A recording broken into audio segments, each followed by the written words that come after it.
Pemirsa, berita Banjarmasin kembali hadir menjumpai Anda bersama saya Zaldi Ariandi. Sejumlah berita aktual dan beberapa informasi menarik lainnya telah kami siapkan. Berikut berita utama hari ini.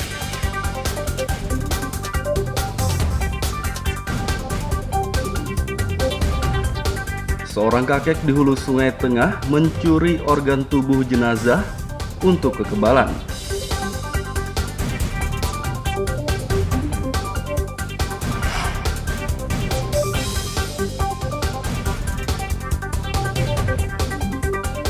Empat kurir sabu-sabu dan ganja ditangkap BNN Kalimantan Selatan.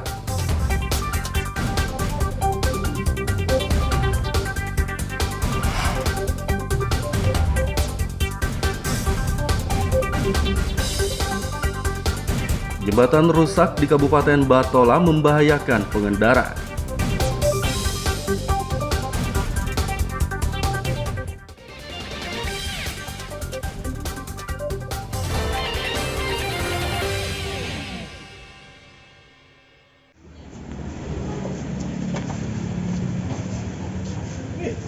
Kakek berinisial MS warga desa Benawa Tengah, Barabai, Hulu Sungai Tengah HST ditangkap polisi.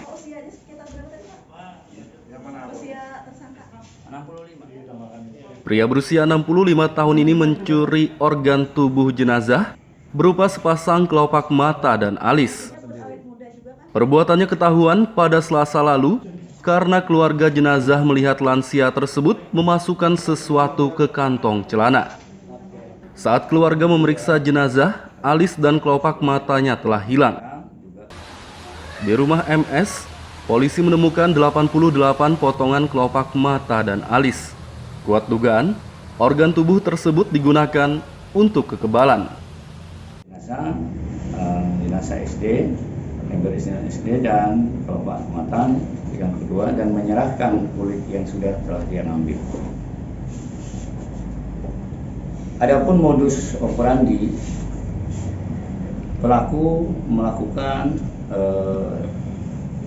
pura-pura melayat, membaca Yasin di samping mayat jenazah.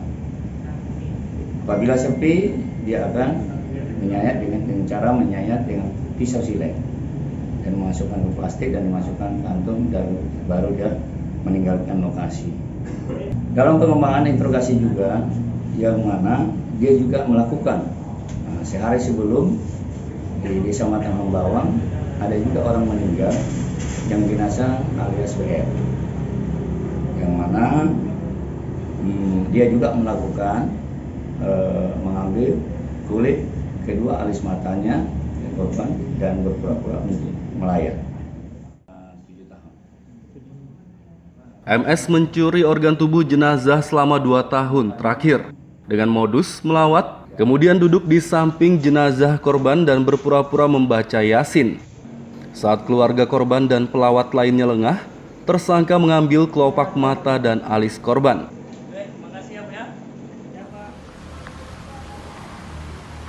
Dari Kabupaten Hulu Sungai Tengah, Lutfi Darlan dan Adiat melaporkan.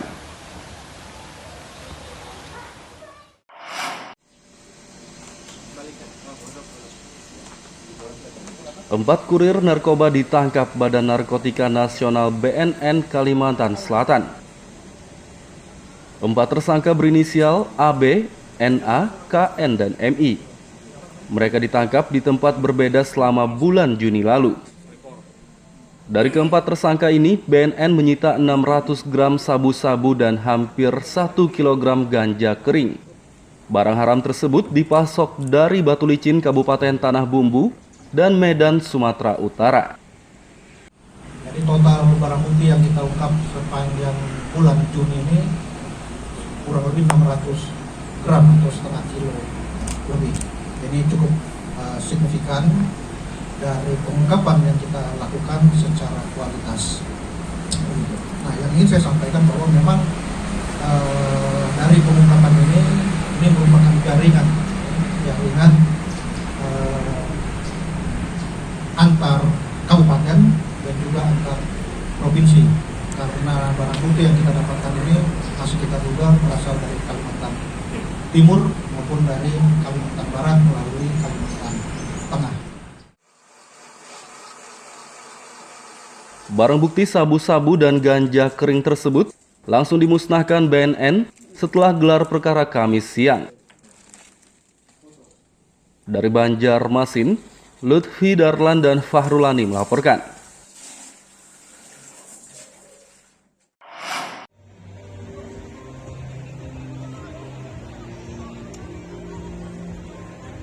Pekan Olahraga dan Seni Porseni ke-13 di Kalimantan Selatan dimulai.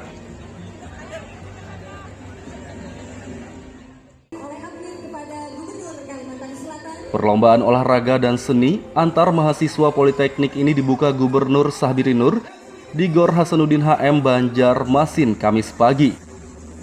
Porseni diikuti 2.500 peserta dari Politeknik negeri dan swasta se-Indonesia.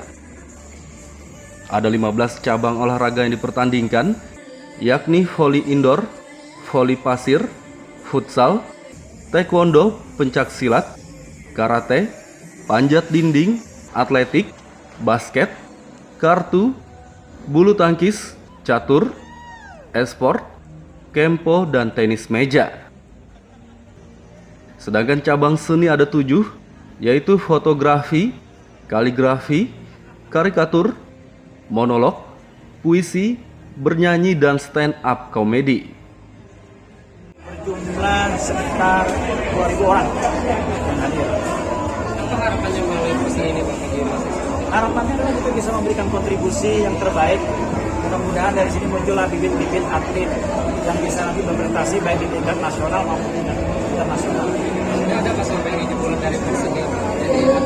Ada beberapa atlet atletika nasional, khususnya di beberapa politeknik yang besar ya, seperti Politeknik Negeri Jakarta, Politeknik Negeri Malang, kemudian Politeknik Negeri Sriwijaya, banyak bermunculan atlet-atlet nasional.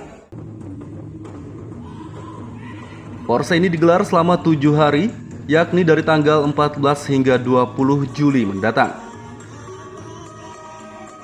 Dari Banjarmasin, Lutfi Darlan dan Aryadi Sukma melaporkan.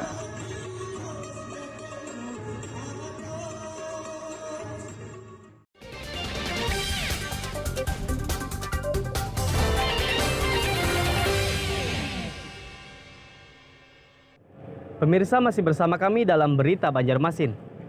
Bagi Anda yang baru bergabung, berikut Berita Banjarmasin utama hari ini.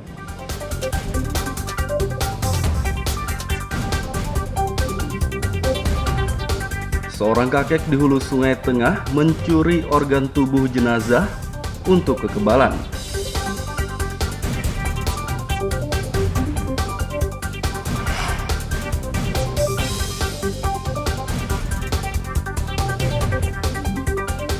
Empat kurir sabu-sabu dan ganja ditangkap BNN Kalimantan Selatan.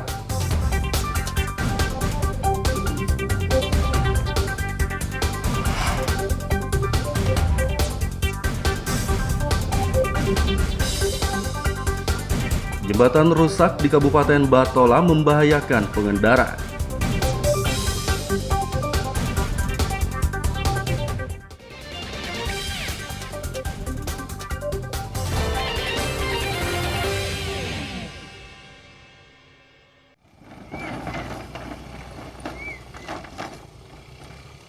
Jembatan Simpang 5 di Desa Jejangkit Muara Kabupaten Batola rusak parah.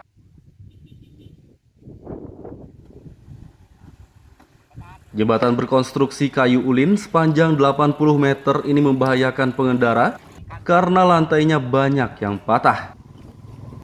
Sebagian material yang patah telah diperbaiki pemerintahan desa setempat bersama warga secara swadaya dengan kayu seadanya.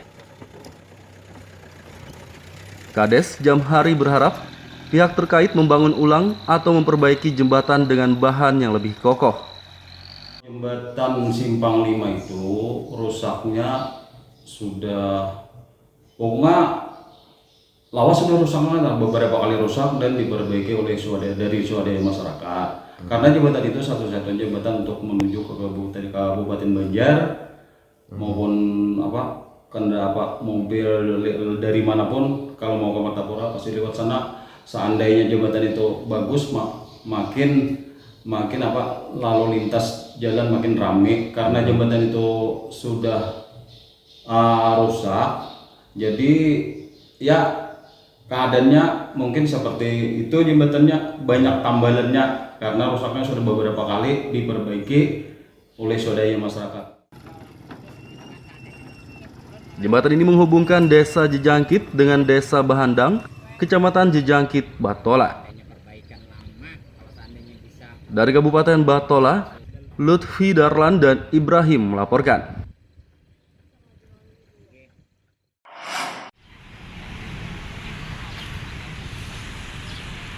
Pemerintah Kota Banjarmasin akan membangun jembatan apung di Sungai Martapura.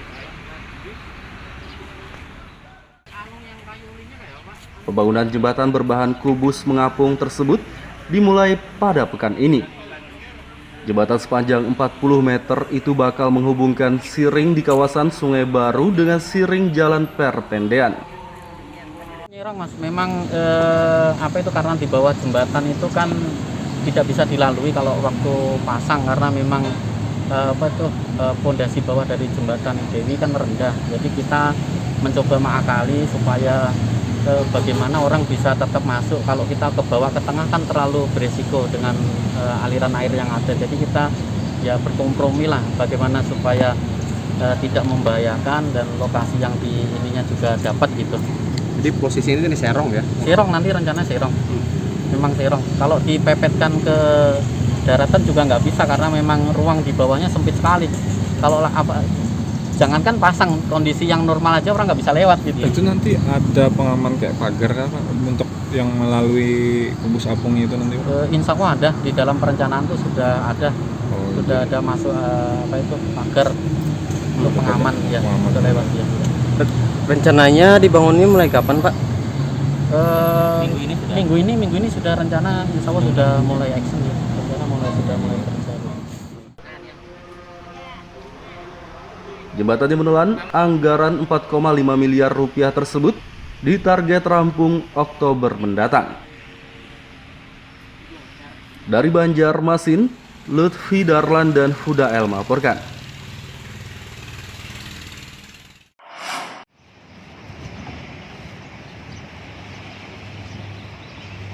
Capaian pendapatan asli daerah PAD dari pajak kendaraan bermotor tahun 2022 di Kabupaten Banjar masih rendah.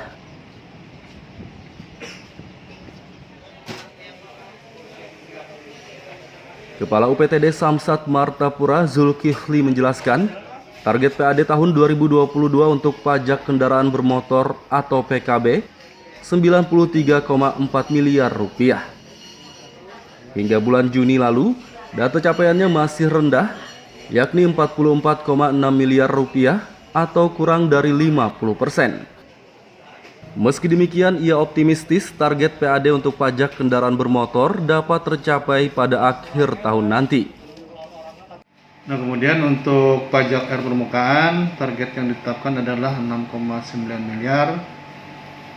Capaian sampai dengan bulan Juni 892.592.737. Jadi presentasinya masih kecil, yaitu 12,4%. Pak, untuk dari target yang ditetapkan itu Pak, seperti apa ke depannya Pak? Apakah optimis akan mencapai? Nah, jadi berdasarkan pengamatan kita dengan target yang sudah ditetapkan ini, insya Allah kita optimis bisa tercapai. Dengan catatan tidak ada perubahan. Tapi seandainya misalnya ada perubahan, maksudnya ada kenaikan dari yang ditetapkan di APBD murni, nah mungkin kita harus lebih giat lagi kan untuk mengejarnya. Data tahun 2021 lalu, capaian PAD pajak kendaraan bermotor Kabupaten Banjar tidak mencapai target. Dari target 98,5 miliar rupiah, capaiannya hanya 89,5 miliar rupiah atau 90,93%. Dari Kabupaten Banjar, Lutfi Darlan dan Fahmi melaporkan.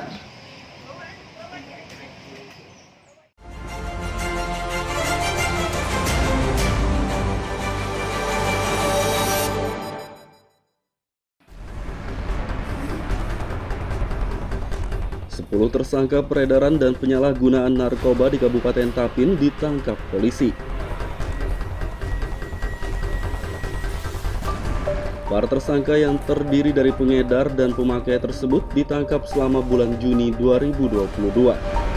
Adapun barang bukti yang disita dari mereka yakni sabu-sabu dengan berat total 92,35 gram. Sebagian tersangka akan dikenai pasal 114 dan 112 ayat 1 Undang-Undang Nomor 35 Tahun 2009 tentang narkotika dengan ancaman 4 hingga 12 tahun penjara. Sebagian lagi akan dikenai pasal 114 ayat 2 dan 112 ayat 2 dengan ancaman hukuman mati.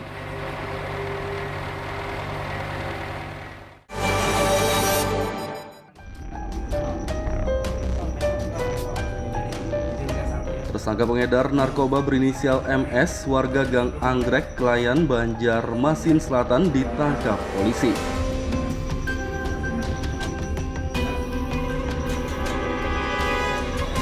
Pria berusia 35 tahun ini ternyata tidak sekedar pengedar, tapi juga memproduksi ekstasi rumahan.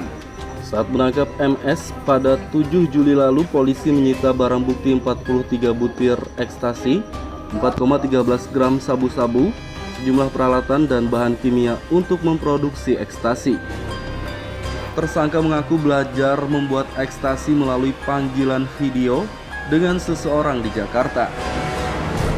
Kegiatan haram ini telah berjalan selama 1 bulan dan setiap harinya tersangka memproduksi 100 butir ekstasi, sedangkan upah yang didapat Rp30.000 per butir. Tersangka akan dikenai pasal 112 ayat 1 Undang-Undang Nomor 35 Tahun 2009 tentang narkotika dengan ancaman 12 tahun penjara.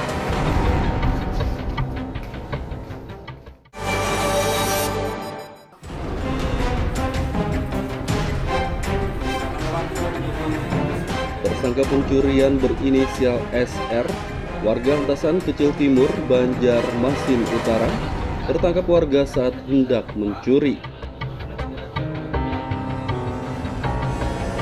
Warga memergokinya hendak mengambil telepon genggam di salah satu rumah kawasan Sungai Andai, Banjarmasin Utara, Senin lalu. Saat diinterogasi polisi Rabu siang, pria berusia 46 tahun ini mengaku hendak mencuri karena ada kesempatan. Awalnya ia hanya mau berkunjung ke rumah kerabatnya yang berdekatan dengan rumah korban. Melihat jendela rumah korban terbuka dan ada telepon genggam di dalamnya, ia pun berupaya mengambilnya. Tersangka akan dikenai pasal 363 junto pasal 53 KUHP dengan ancaman 5 tahun penjara.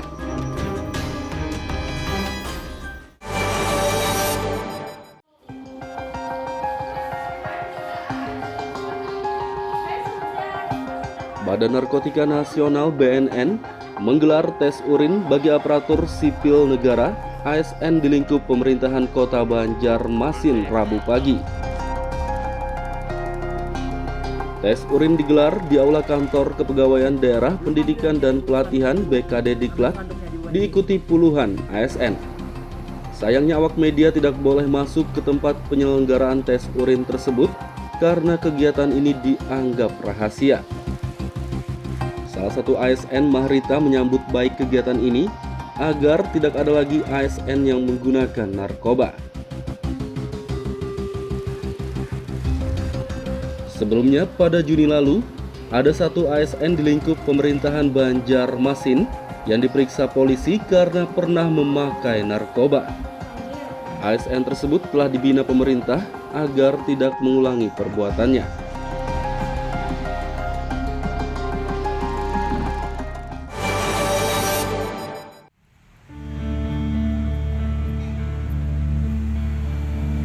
Petugas Dinas Damkar mengevakuasi lebah madu liar beserta sarangnya di salah satu pohon kawasan Belitung Utara, Banjarmasin Tengah, Senin siang. Saat mendekati sarang tersebut, salah satu petugas disengat lebah karena tidak memakai alat pelindung diri atau APD. Petugas tersebut pun menderita bentol-bentol di bagian wajah dan tubuhnya. Evakuasi lebah terkendala minimnya peralatan dan APD sehingga anggotanya disengat. Meski sempat terkendala, petugas berhasil mengevakuasi lebah dan sarangnya. Lebah-lebah tersebut akan dilepas liarkan di tempat yang jauh dari permukiman.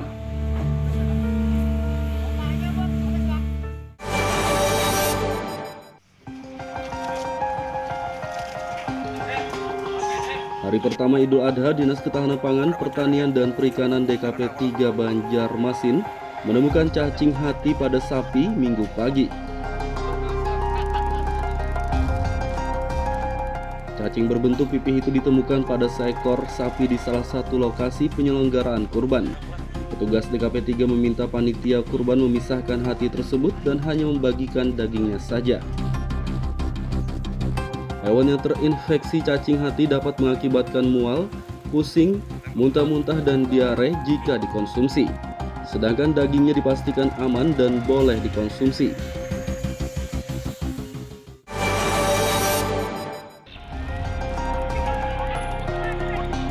Penggunaan masker di luar ruangan kembali diwajibkan. Sebelumnya, Presiden Joko Widodo membolehkan masyarakat melepas masker saat berada di luar ruangan pada Mei lalu. Jokowi meminta masyarakat memakai masker lagi meskipun di tempat terbuka, karena pandemi belum berakhir dan kasus COVID-19 kembali naik di sejumlah daerah. Wali Kota Banjarmasin Ibnu Sina mengatakan pihaknya akan menyosialisasikan lagi penggunaan masker kepada warga.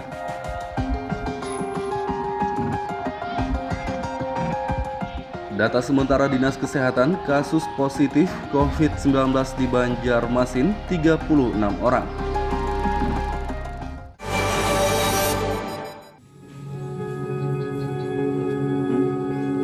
Sekolah dasar SD Negeri Klayan Selatan 1 di kawasan Tembus Mantuil, Banjarmasin Selatan, kondisi bangunannya sangat memprihatinkan. Sejumlah ruang kelas di sekolah ini rusak parah pada bagian atap dan plafon. Selain itu, beberapa fasilitas seperti kursi dan meja juga sudah reot sehingga tidak layak digunakan. Pelaksana Harian Kepala Sekolah Asyati mengatakan kerusakan terjadi sejak 2 tahun lalu namun tak kunjung diperbaiki. Ia berharap kerusakan segera diperbaiki agar aktivitas belajar mengajar bisa berjalan lancar, aman, dan nyaman.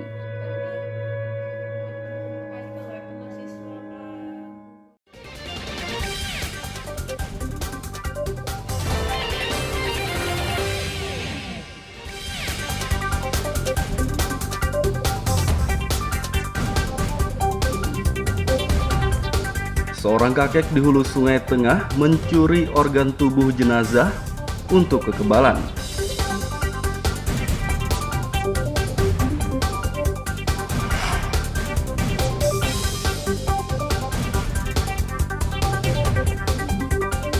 Empat kurir sabu-sabu dan ganja ditangkap BNN Kalimantan Selatan.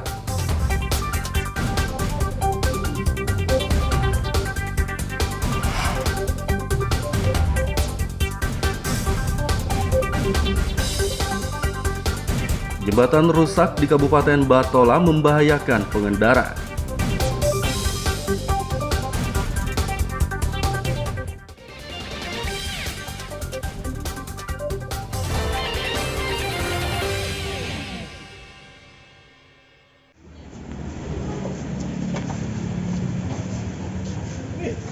Kakek berinisial MS warga desa Benawa Tengah, Barabai, Hulu Sungai Tengah HST ditangkap polisi.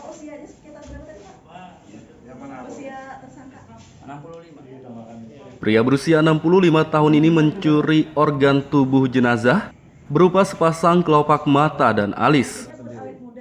Perbuatannya ketahuan pada Selasa lalu karena keluarga jenazah melihat lansia tersebut memasukkan sesuatu ke kantong celana. Saat keluarga memeriksa jenazah, alis dan kelopak matanya telah hilang. Di rumah MS, polisi menemukan 88 potongan kelopak mata dan alis. Kuat dugaan, organ tubuh tersebut digunakan untuk kekebalan. Jenazah SD yang SD dan kelopak mata yang kedua, dan menyerahkan kulit yang sudah telah dia ambil. Adapun modus operandi, pelaku melakukan pura-pura melayat, membaca Yasin di samping mayat jenazah. Apabila sepi, dia akan menyayat dengan cara menyayat dengan pisau silek dan memasukkan ke plastik dan dimasukkan kantung, dan baru dia meninggalkan lokasi. Dalam pengembangan interogasi juga, yang mana dia juga melakukan sehari sebelum di Desa Matang Bawang ada juga orang meninggal yang jenazah alias WM, yang mana dia juga melakukan mengambil kulit kedua alis matanya korban dan berpura-pura melayat. MS mencuri organ tubuh jenazah selama 2 tahun terakhir dengan modus melawat, kemudian duduk di samping jenazah korban dan berpura-pura membaca Yasin. Saat keluarga korban dan pelawat lainnya lengah, tersangka mengambil kelopak mata dan alis korban.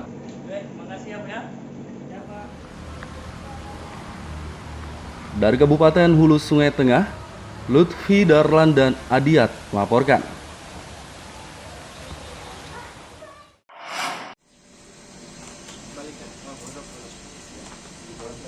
Empat kurir narkoba ditangkap Badan Narkotika Nasional BNN Kalimantan Selatan.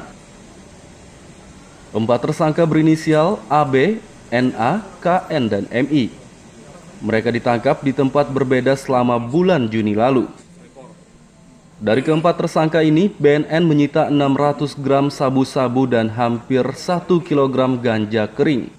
Barang haram tersebut dipasok dari Batu Licin, Kabupaten Tanah Bumbu, dan Medan, Sumatera Utara. Jadi total barang bukti yang kita ungkap sepanjang bulan Juni ini kurang lebih 600 gram atau setengah kilo lebih.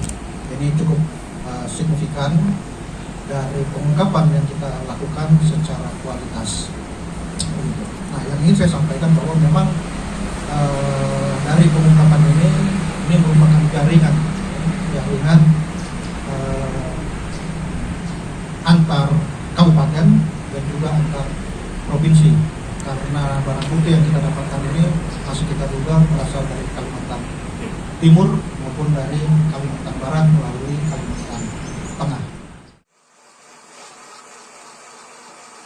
Barang bukti sabu-sabu dan ganja kering tersebut langsung dimusnahkan BNN setelah gelar perkara Kamis siang.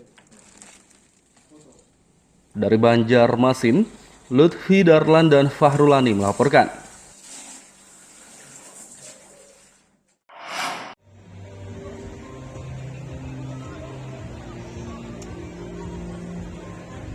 Pekan Olahraga dan Seni Porseni ke-13 di Kalimantan Selatan dimulai.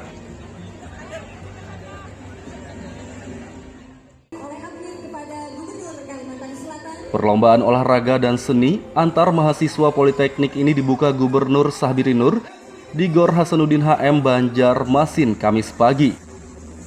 Porseni diikuti 2.500 peserta dari Politeknik negeri dan swasta se-Indonesia. Ada 15 cabang olahraga yang dipertandingkan, yakni voli indoor, voli pasir, futsal, taekwondo, pencak silat, karate, panjat dinding, atletik, basket, kartu, bulu tangkis, catur, e-sport, kempo, dan tenis meja. Sedangkan cabang seni ada 7, yaitu fotografi, kaligrafi, karikatur, monolog, puisi, bernyanyi, dan stand-up komedi. Berjumlah sekitar 2.000 orang yang hadir. Harapannya melalui kursi ini Pak? Harapannya adalah kita bisa memberikan kontribusi yang terbaik. Mudah-mudahan dari sini muncullah bibit-bibit atlet yang bisa nanti berprestasi baik di tingkat nasional maupun di tingkat internasional. Sudah ada Pak sampai ini jebol dari kursi?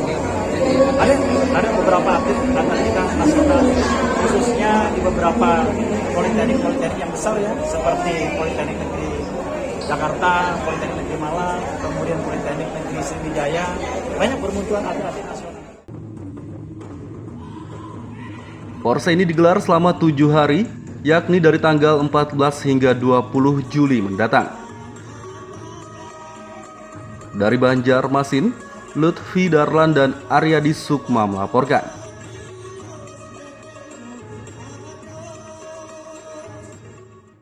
Pemirsa, informasi tadi sekaligus menutup perjumpaan kita kali ini. Saya Zaldi Aryandi beserta redaksi mengucapkan selamat beraktivitas, sampai jumpa.